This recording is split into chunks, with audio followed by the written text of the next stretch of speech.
How are we doing, everybody? UFC Thoughts here. And ladies and gentlemen, we have reached the end of 2024. Woo! Yeah! Let's go! UFC in 2024 has concluded on the 14th, with its last fight night being in Tampa Bay. And today, I would look back on the year, and I would try to give light to many fighters that have fought this year, and many accomplishments and unaccomplishments, whatever that word would be. But yeah, the UFC Thoughts 2024 UFC Awards have begun. I would like to start the show with a commemoration award, some of them at least, named after previous fighters and their accomplishments and something that they have done. So tonight we're going to start with the Dominick Cruz Award. Now, if you don't know what the Dominick Cruz Award is, you don't. This is the first year that we're ever doing this. But these are the guys that rebounded after rough patches in their career. Guys, who just really solidified themselves, brought themselves back into that fray, and, kind of just willed themselves back into it. We have 5 nominees, okay? It's going to go in order of weight class. This is how the entire show is going to go, so just letting you know. Our nominees for the Dominick Cruz Award in 2024 are Bantamweight, Petr Yan; Lightweight, Michael Johnson; Welterweight, Michael Chiesa; Middleweight, Jack Hermansson; and Light Heavyweight, Dominick Reyes. And your winner of the 2024 Dominick Cruz Award is... We have split winners, Petr Yan and Dominick Reyes, everybody. Give a round of applause. Give a round of applause for these two young gentlemen. Or, they're not young, but you get the point. I had a very tough time picking between these two guys. For one, they both just, 2-0 on the year. Dominick Reyes getting 2 finishes, really getting himself back in the rankings. But also Petr Yan, not winning a fight since that, 267 clash with Corey Sandhagen.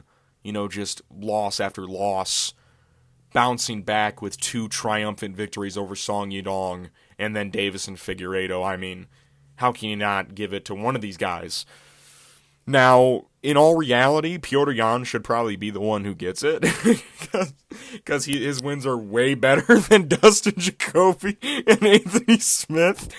But how can you not love Dominick Reyes' resurgence in the UFC light heavyweight division? Come on, guys, what are we doing? But yeah, the Dominick Cruz Award, guys who rebounded. The honorable mentions, of course, the other nominees, Jack Hermansson, getting that triumphant win over Joe Pyfer in his first fight in over 2 years. Michael Johnson, 2-0 on the year for the old man. And then Michael Chiesa, of course, hasn't won a fight since, I think, Trump's first term, if I do believe so. So, yeah, he had a pretty solid return, 2-0. So... the Dominick Cruz Award, ladies and gentlemen. We move to the Igor Severino Award. Now, I know what you're saying, why is there no nominees? It's just Igor. I would just like to, bring light to the situation of Igor Severino, and from now on this channel, there will be an award every year named after him. He's trying to be erased because of a incident where he was just a little hungry. He tried to, trying to take a bite out of his opponent. We love Igor around here. He's the boy. He's the man. But from now on, the Igor Severino Award that will live on forever, named after Igor Severino, will go to the funniest disqualification or cheating moment of the year. So I just gave it to him because he literally fucking bit a dude in the octagon, which I haven't seen for ages ever, honestly. So, there aren't many disqualifications per year. There's only a couple. I think the only other one that I can name off the top of my head that happened this year was Piera Rodriguez when she headbutted the shit out of Ariane Carnelosi. I don't know if Jacob Malkoun versus Cody Brundage was this year. I forget. But, yeah. This is how Igor Severino will live on this channel, is the Igor Severino Award. And for cheating, just Michael Chandler beating the shit out of Charles Oliveira like the back of his head. Probably could have gone to him. But Igor Severino, you will live on forever, brother. We love you. Give a round of applause. Igor Severino, everybody. Come on. He deserves it. They're trying to erase him You cannot erase Igor Severino, dude. We move to the T. Ferg Award. Now, Tony Ferguson, he's had quite the career in the UFC, but as of late, he has had one of the biggest fall-offs of all mankind in a sport whatsoever. So, the T. Ferg Award, we're going to give it out to the person who had one of the biggest fall-offs in the UFC in the year of 2024. Some dude who just fell off the face of the earth. Our nominees are flyweight Steve Erceg, bantamweight Marlon Chito Vera, welterweight Colby Covington, and middleweight Jared Cannonier. And your winner of the 2024 T. Ferg Award is Jared Cannonier. Everyone give a round of applause. Give a round of applause for Jared Cannonier. Old as dirt, getting his ass whooped day in, day out in the Apex. It's going to happen again. Oh, man. Jared Cannonier, when I'm looking at his track record, I think he has one of the biggest fall-offs in the UFC this year, just based on the idea we had coming into this year. Jared Cannonier, coming into this year, he was on a 2-fight win streak. He was coming off the wins over Sean Strickland and the ass beating he gave to Marvin Vettori, which everyone was like, holy shit, Jared Cannonier is looking really fucking good right now. That was a very impressive performance. And then he gets finished by Nasruddin Imavov and then has a competitive, but he gets his ass whooped during moments against Caio Borralho. The other nominees, Steve Erceg, he won a fight this year, so it kind of felt egregious to give him an award of fall-offs when he had a actual win this year. Chito, of course, 0-2 on the year. I couldn't give it to him either because one of the fights he lost was a title fight against Sean O'Malley. Now, he did lose to Davison Figueiredo, which was a close fight, but, he was 0-2 on the year. And Colby, I almost wanted to give it to him just to piss off Colby Covington fans, if I'm being honest, but he only fought once, but he did drop down to number 9. So, honestly, you could give it to Colby Covington, and I should have probably, to let off the heat off of Jared Cannonier, but I love Jared Cannonier, but his fall-off it needs to be studied at the moment. He's lost. He might, if he loses 3 in a row, then that's tough. That's tough. But, the other guys, they didn't. Steve won a fight.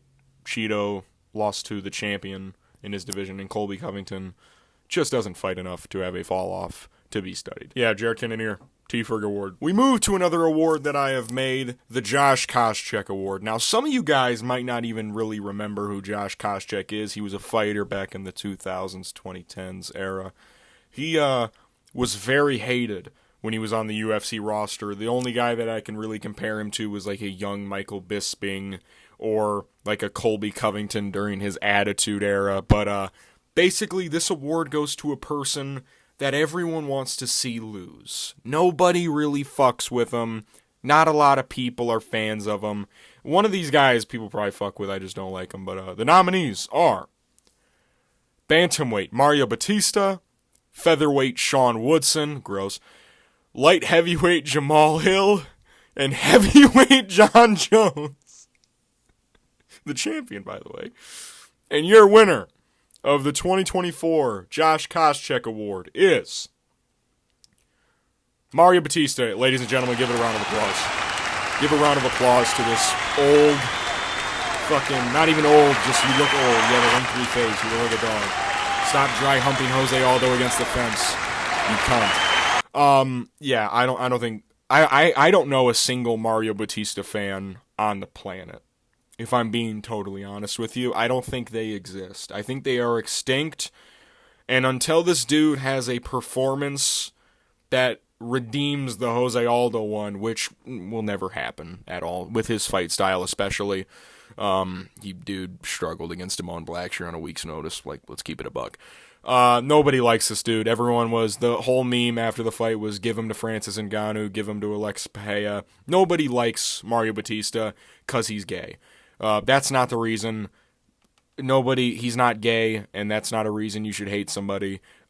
He just fights like his fighting style is stupid. I didn't give it to Sean Woodson because that's just a personal hatred of mine. I just don't like the way he looks. He's gross.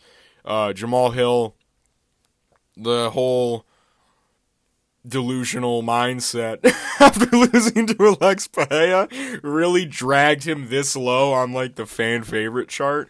And then John Jones, who doesn't want to see John? It could have gone to John Jones if you want, but I think there are still some old heads that do appreciate John Jones. Just nobody likes Mario Bautista. Nobody likes him. Dude, if anybody who watches me likes Mario Bautista, don't. Don't. So yeah, Mario Bautista, the 2024 Josh Koscheck Award winner. We move to another award that I came up with, the Matt Serra Award. You gotta fucking go, Aljo! Matt Serra, famously known for having one of the biggest upsets in the world against GSP in their first fight, where he knocks him out in the first round. So this award, we're gonna give it to people or the person with one of the most shocking upsets. We got some nominees. Our nominees are, women's flyweight, Gabriela Fernandez, the only woman in the entire video. Shocking. Because WMMA this year sucked balls. Men's flyweight, Brandon Royval. Lightweight, Carlos Diego Ferreira. Middleweight, Jack Hermanson. And your winner of the 2024 Matt Serra Award is Brandon Royval. Give a round of applause, ladies and gentlemen. Just like real life, the more deserving person is a woman, so I'm not going to give the award to her. Go fuck yourself. No, but I actually do have good reason as to why I gave this one to Brandon Royval. Gabriela Fernandez was a plus like 750 or 800 when she beat Wang Kong at UFC Macau. But that's Wang Kong. And she subbed her. Brandon Royval had two fights, two very high-profile fights, both main events against Brandon Moreno and Tatsuro Taira. He was a plus 250, maybe even more, against Brandon Moreno in both of those fights, and he ended up winning both times. That's very impressive to me. So I'm giving him the award just based on strength of the upset and how he won both times and he was a huge underdog in two fights in 2024, and he won both of them. And they were main events, 5-rounders against crazy high-level opponents. Gabriela Fernandez probably does deserve it based on, the actual, what the meaning of the award is, but it's my award show, so go fuck yourself. Carlos Diego Ferreira was a plus 370 against Mateusz Rombetsky and beat him. Very impressive. Jack Hermanson was a plus 250, I think, against Joe Pyfer, and he beat him in a main event. So, some deserving guys. I gave it to Brandon Royval just because he was underdog twice against two top 5 lightweights, and he beat, not lightweights, flyweights, and he beat both of them. So, yeah. Oh, excuse me, Jesus. We move to another award that I have conjured up in my little manlet brain, the Sean O'Malley Award. Some of you might be wondering, what's the Sean O'Malley Award going to be? Well, this award show has been so cool. The Sean O'Malley Award, I'm going to use Sean O'Malley as a figurehead for Dana White's Contender Series. One of the biggest stars to ever come out of the show, the biggest star, actually, to come out of the Dana White's Contender Series, in my personal opinion. And I'm going to use him as a way to congratulate what I believe will become the biggest star out of this season, of the Contender Series. We've got a lot of guys. I only have 4 dudes up here. Trust me, I am going to do an honorable mention section during the actual winner. So, let's get to the nominees. Flyweight, Lone Kavanaugh. Featherweight, Kevin Vallejos. Welterweight, Islam Dulatov. And another welterweight, Jacoby Smith. His picture's fucked up. They don't have an athlete page for him on the website. You get, and the winner of the 2024 Sean O'Malley Award is Jacoby Smith. Round of applause, ladies and gentlemen. This dude is a freak of nature.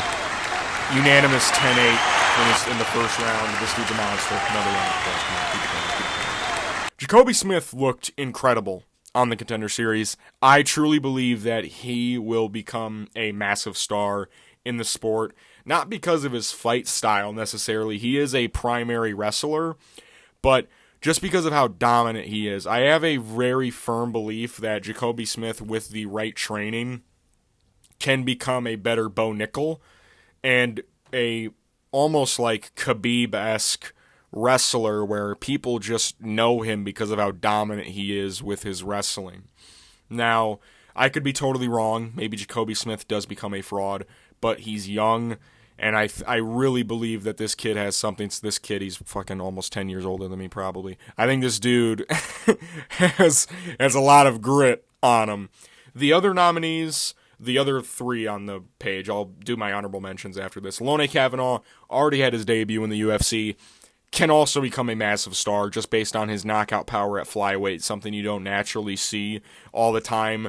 Very cool striking, very glamorous on the feet, a lot of nasty special kicks like spinning wheel kicks, just kicking game in general, very fast. Kevin Vallejos, 1-1 on the Contender Series. This was the guy John Silva beat to get into the promotion. This dude had he got rebooked on this season, absolutely beat the brakes off of this one guy, this one ginger dude, and he's going to become a massive problem at featherweight. I'm telling you, he's a short, stocky, young as well. His striking, very crisp. I just truly believe this guy's going to become something special. Islam Dulatov, another welterweight. He had a crazy KO on the Contender Series. He's very tall for the division, very long. He has a fight already booked for Seattle against Adam Fugit, or Fugit. I say Fugit because it's funny, but he's probably going to win that. He has a chance to become a massive KO artist at welterweight. Now, to end the section off, I would like to mention honorable mentions for this award. Malcolm Wellmaker, Taliesin Teixeira, Ateba Gautier, Mansour Abdul Malik, Cody Haddon, and Austin Bashi. These guys all could have also been on this list. They all have star potential written all over them. This season of the Contender Series was very special. I know I sound like a UFC shill right now. Please watch the Contender Series. It is probably some of the better fights of the year.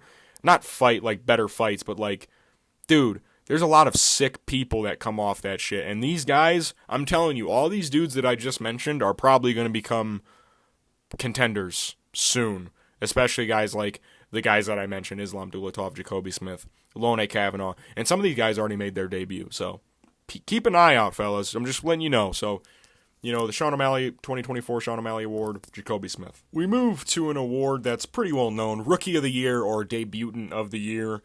People that have debuted this year, their first fight was in January of 2024. They fought anywhere in between. I'm not going to include guys like Peyton Talbot, who fought last year, even though it seems like most of their career has taken place this year, which technically has. But, who is the best debutant of this year is what I'm getting at. Let's get to the nominees. Featherweight, John Silva. Welterweight, Carlos Prates. Light heavyweight, Ebel Aslan. And another light heavyweight, Ming Yang Zhang. And your Rookie of the Year in 2024. Your 2024 Rookie of the Year is Carlos Prates. Round of applause. How can you not give it to this dude? This dude, 4 fights, 4 KOs. Got me feeling nicey. John Gruden. Carlos Prates is John Gruden, dude. Carlos Prates. 4 fights, what else can you say? He debuted in February. He knocked out Trevin Giles in a kind of competitive fight. He was kind of getting tagged in that fight, and then he just absolutely laid a hammer on Trevin Giles. Comes to Louisville July 8th, knees Charles Radke's liver into oblivion, knocks out Li Jingliang only 2 months later, and then goes into the rankings. That's another thing. That's something that's going to give him some bonus points, is the fact that he debuted this year and he's already ranked. And it isn't a kind of pity ranking like a Kaya Sakura, where he fought for the title in his debut and they just gave him a ranking even though he shouldn't really have one because he lost, right? He worked hard to get that ranking and knocked out Neil Magny. And the thing is, they're not like TKOs. He flatlined Trevin, Lee, and Neil Magny, and then made Charles Radke look like a little pussy on the ground. This dude's a animal. The other nominees, John Silva, 3-0, 3 finishes. Again, very good. One of the things that did hold me back from putting him up there is he did miss weight one time, which I am going to hold against him. I'm a huge Jones Silva fan. I literally bought one of the Full Violence shirts. You got to make weight, though, bud. You got to make weight. He did TKO Charles Jourdain, Weston Wilson, and TKO Dr. Stoppage, Drew Dober. Great fight. Great fighter. Ibo Aslan and Ming Yang Zhang, both 2-0 on the year, 2 finishes at light heavyweight, guys that honestly could be fighting for ranking soon. I forget who Ibo has a fight against. I think, is he fighting Ion Kutelaba? Who's Ibo Aslan got a fight against?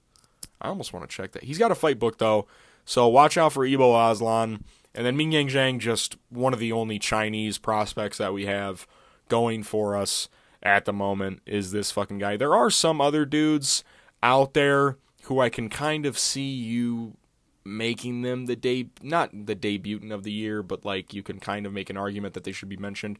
Like Andre Lima, for example, the guy that Igor Severino bit, he should be up there. Jean Matsumoto is pretty good too. And then, is there any other? Umar Sy as well. Umar Sy is another guy. He only has one finish.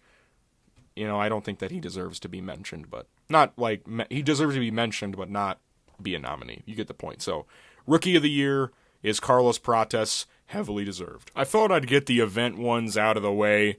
Best pay-per-view of the year. It's pretty self-explanatory. The best pay-per-view of the year. Nominees: UFC 299, O'Malley vs. Vera 2, UFC 300, Pereira vs. Hill, UFC 306, O'Malley vs. Dvalishvili, and UFC 308, Topuria vs. Holloway. Who cares? You already know it's going to be UFC 300. Round of applause, I guess. Like, we knew it was going to win. It's literally the best card of all time. Like, it's not like special or anything. UFC 300 had it all. Literally had everything. Some of the best fighters on the planet fought on this card. Had a lot of crazy moments. Of course, Gaethje Holloway, BMF title fight, Pereira, the Hill, the nut shot, no, and then knockout, no. We saw a fight end in all 3 ways: knockout, submission, and decision in a single fight. Zhang Weili versus Yan Xiaonan. And then a bunch of other crazy moments. Bo Nickel, people realizing he's a fraud. Arman Sarukian beating Charles Oliveira in a very competitive fight. You know, you got some crazy, Yuri in the Rakic fight, crazy comeback. Kanato Moicano versus Jalen Turner. There is not going to be a comeback award that I'm giving out tonight, but those are 2 pretty solid ones. Jim Miller, Bobby Green, just a lot of fucking wars, man. There's not, like, the only fight on there that was pretty boring was, like, Cater Sterling. That was the only one that I would not go back and rewatch. I will be honest. There's one stinky fight, but then, like, UFC 306, the stinky fight was the main event and co-main event. You know what I mean? Like, that sucks. UFC 308 had a bunch of crazy fights on there. There were some slow moments, though. Same with UFC 299, like, early in the night. The main card was pretty fucking stacked too. The UFC 299 close second, UFC 306 close. 299 and 306 are closer to each other than they are to UFC 300. UFC 300 is just, it's too good. Now poster wise, UFC 300 fucking blows dick. But yeah, best pay-per-view of the year, UFC 300. We move to best fight night of the year. What was the best fight night of the year? Non-pay-per-view cards. Nominees are UFC St. Louis, Lewis vs. Nascimento, UFC Vegas 96, Cannonier vs. Bahalio, UFC Macau, Yan vs. Figueiredo, and UFC Tampa Bay, Covington vs. Buckley. And the best fight night of the year, according to me, is UFC Macau. Round of applause. Very closely tight award.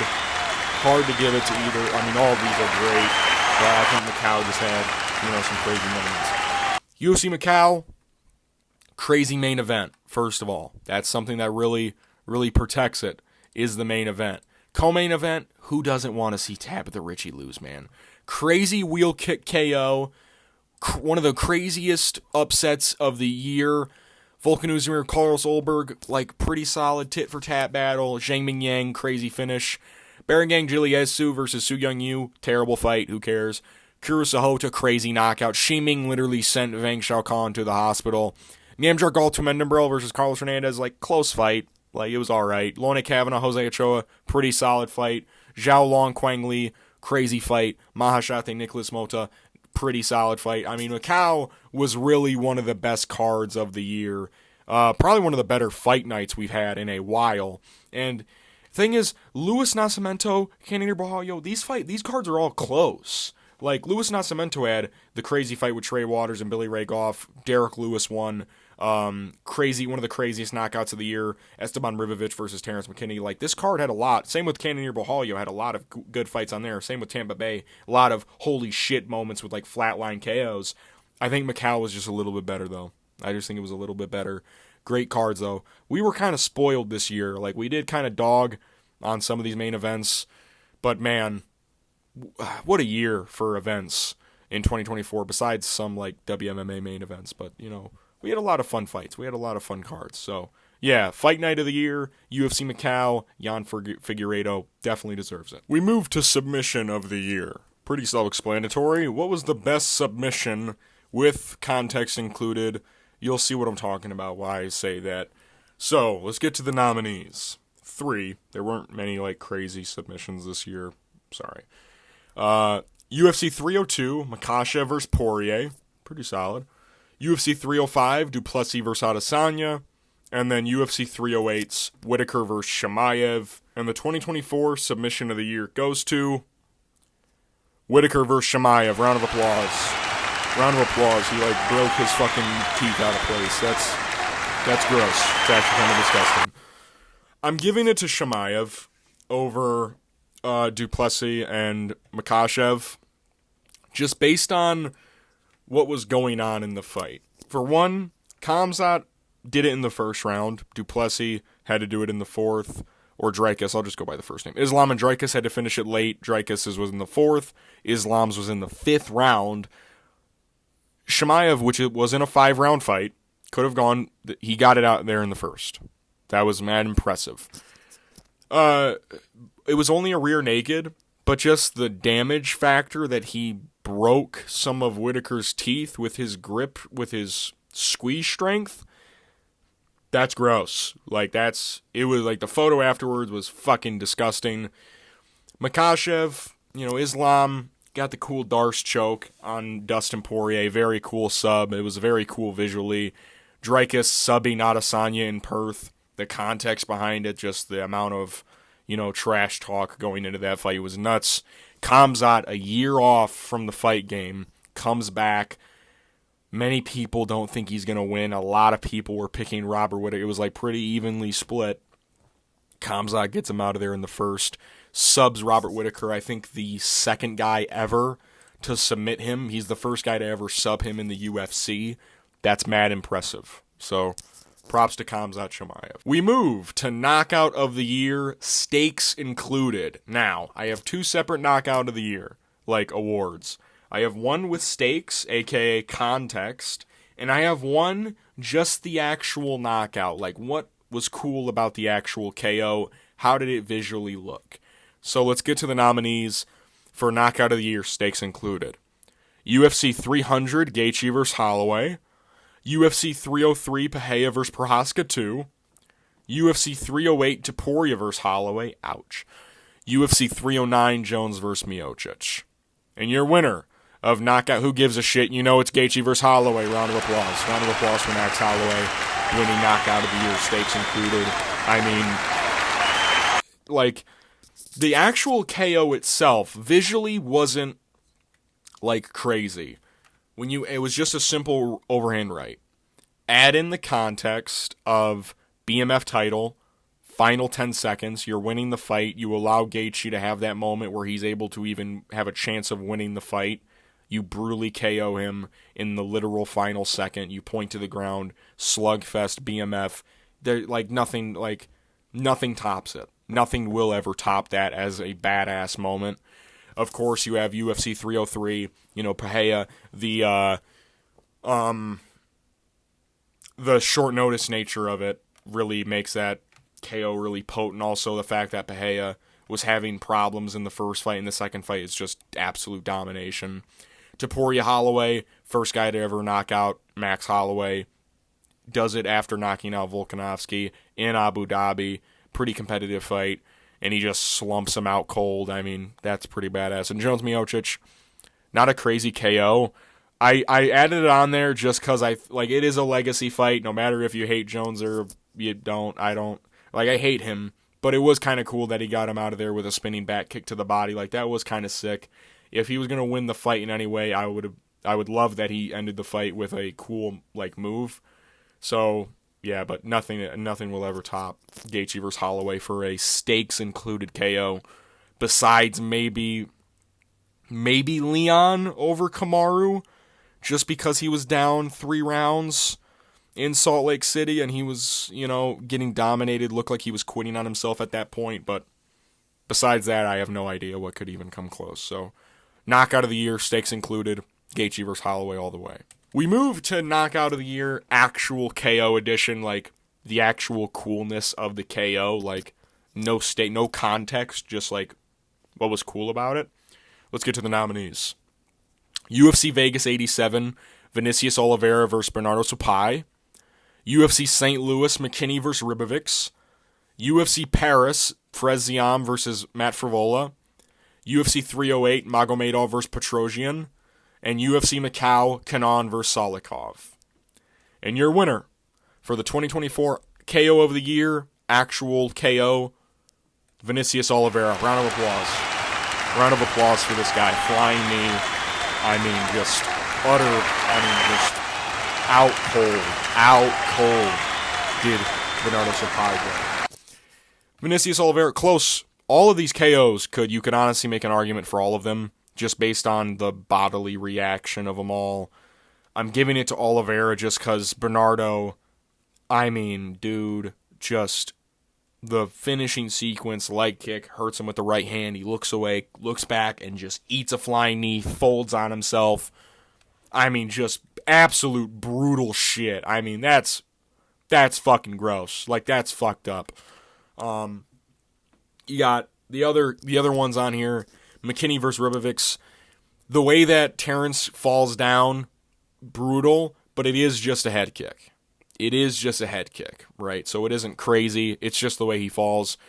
Ziam versus Frivola, it is just a knee, but it's in the clinch. And the way that Matt folds down and then the follow-up shots are pretty bad.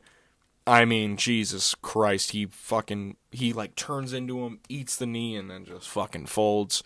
Shara and Arman, double spinning back fist. Arguably should win the award. Very close contest between the flying knee and this double spinning back fist. This is probably one of the coolest moves I've ever seen.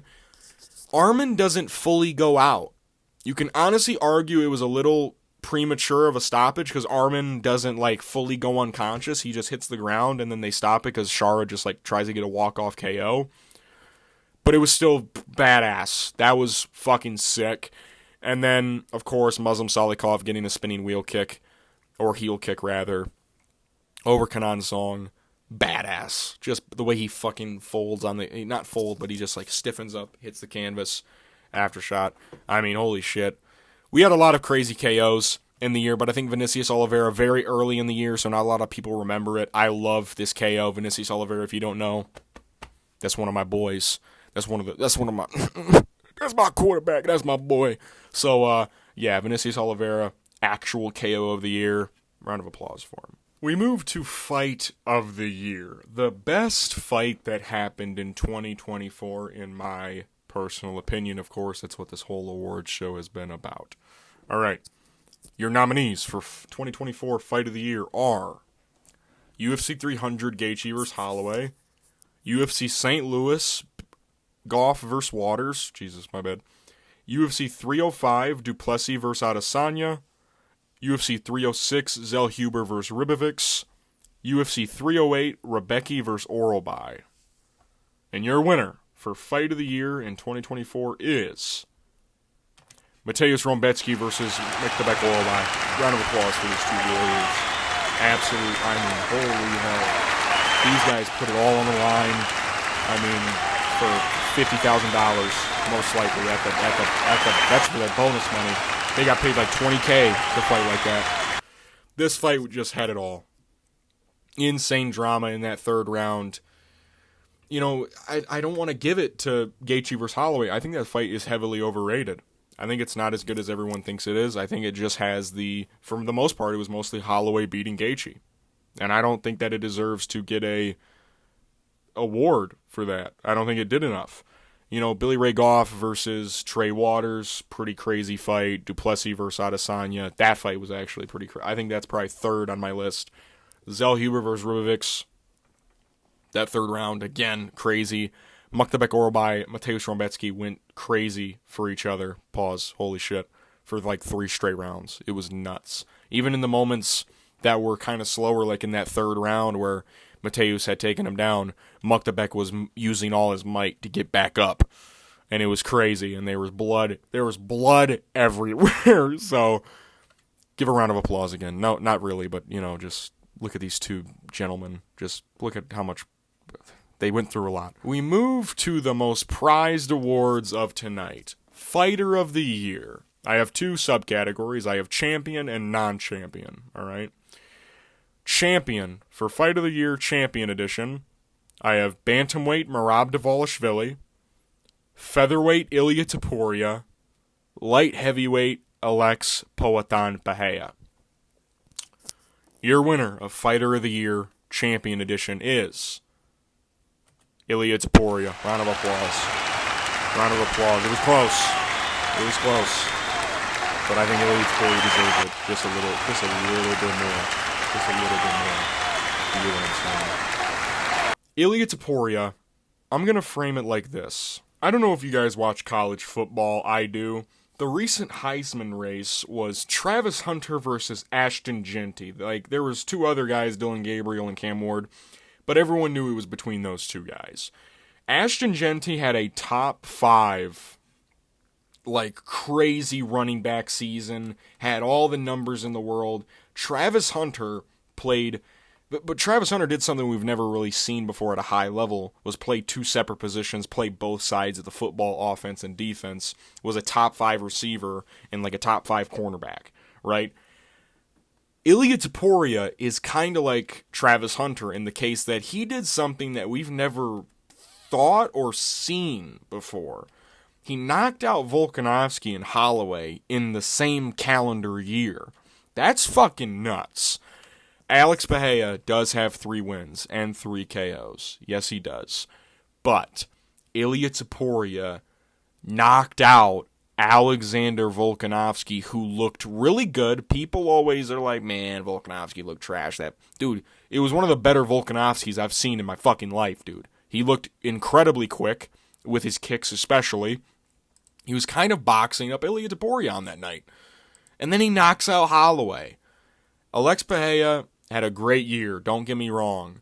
Ilia Topuria just had better wins. And he didn't go to decision in either of them. If he went to decision with Holloway, then maybe you give it to Alex, maybe. But he fucking knocked him out. I know Alex Bahia knocked out Jamal and Yuri and Khalil, but, like, that's the thing. Those are not the same level as Volkanovski and, you know, Max Holloway.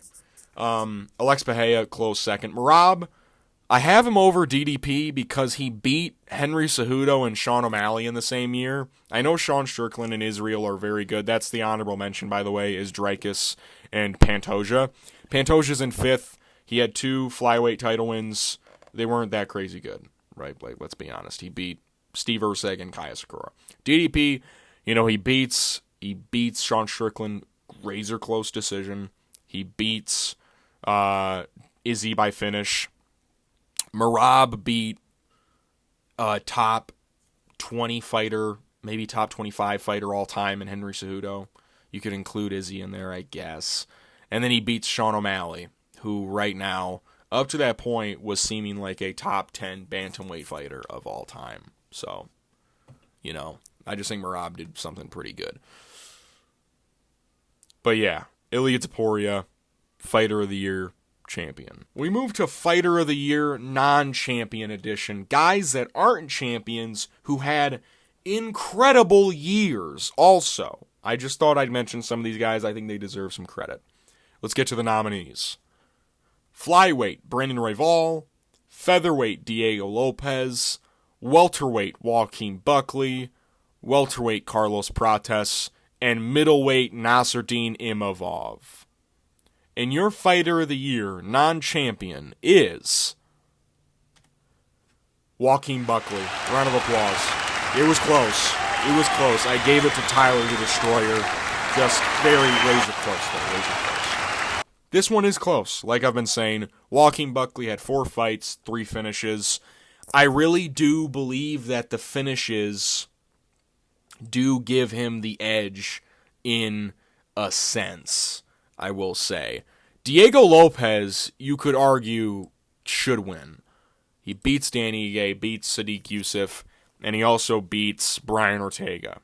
Great fighters, great fighters. Brandon Royval, 2 wins. Moreno and Tetsuro Taira.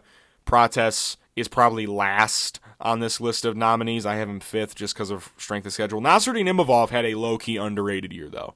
Low-key underrated. If he beat the shit out of Brendan Allen, TKOs him possibly, I could honestly lean and give him this award. But Joaquin Buckley, 4 fights. He TKOs Vicente Luque. Comes back 2 months later, beats Nursultan Ruziboev. Takes a bit of time off.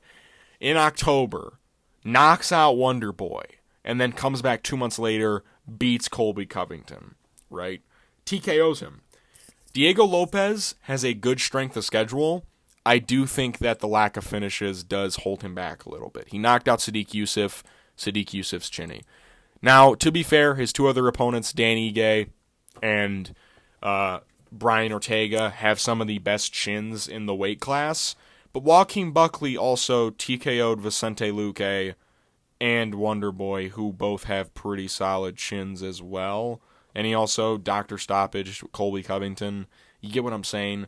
Diego Lopez, super close second place. But I do think Joaquin Buckley had great strength of schedule. And he also finished 75% of the guys he fought. You know what I mean? Great year for Joaquin Buckley. Fighter of the year, non-champion. Also one of the more improved guys. I wouldn't say he's the most improved fighter of the year because he didn't have a bad 2023. He actually went 2-0 in 2023. The last time he lost was 2022 at middleweight. He's been in welterweight ever since then. It's not like he's massively improved. But if you were to say improved fighter, of the past couple years, definitely Joaquin Buckley is up there. Definitely. So Joaquin Buckley is the fighter. We move to some personal awards for myself. As you can see, my best pick of the year, I have Max Holloway. I picked him against Justin Gaethje, underdog, plus 150. Just one of the more high-level, or not high-level, just more risky underdog picks I've had in my career. And then my worst pick, Ikram Alaskarov. He's just dog shit. I don't know why I picked him against Robert Whittaker. I have no idea why I did it. Some other guys you could throw in there are Cheeto Vera against Sean O'Malley, which is a pick I did make this year. And then Johnny Walker, Magomed Ankalaev. We don't need to talk about that. But yeah, my year in review. My pick ratio, I went 314, 196, and 4 out of 514 fights. That puts me at a 61.1% batting average. I got 61.1% correct of all fights in 2024. My main event ratio, I went 21 and 21 out of 42 main events. Not great. Same with my pay-per-view main event ratio. I went 7 and 7. I started off the year 0 and 3 on pay-per-view main events, by the way. So, just to keep that in mind. But, and then channel growth. I had, I gained a lot of subs this year, and I couldn't thank you guys more. To be honest, I didn't know if I was going to be doing this for this long. I made this channel as kind of a way to do something when I'm bored. I did this as I didn't think I was going to be making as much content as I do, which I still don't make that much content, but the fact that I have over 300 subscribers is very special to me, and I appreciate every single one of you guys.